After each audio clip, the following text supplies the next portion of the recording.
every breath you take, every word you say, I'll be watching you. It's quite ironic that this song just came up after we talked about how big tech is watching us every moment of our life. We talked about how Facebook is watching what do we like and what we don't in terms of our genres of interest. We talked about how Google knows where we're going, what we're eating, where we're staying at. How Spotify knows what we like to hear and what we don't. Aside from that, in totality, what did we talk about today? We talked about how corporations have amassed a lot of power, why that power is problematic. And lastly, we talked about how to regulate this big industry and the way forward.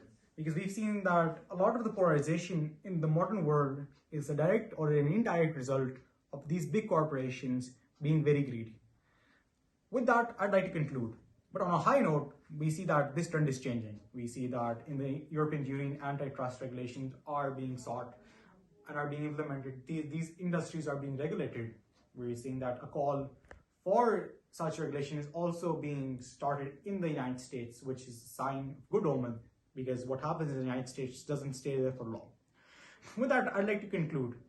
This was Everyday Enigma at Planet 87.6. If you'd like to hear us turn mundane, enigmatic ideas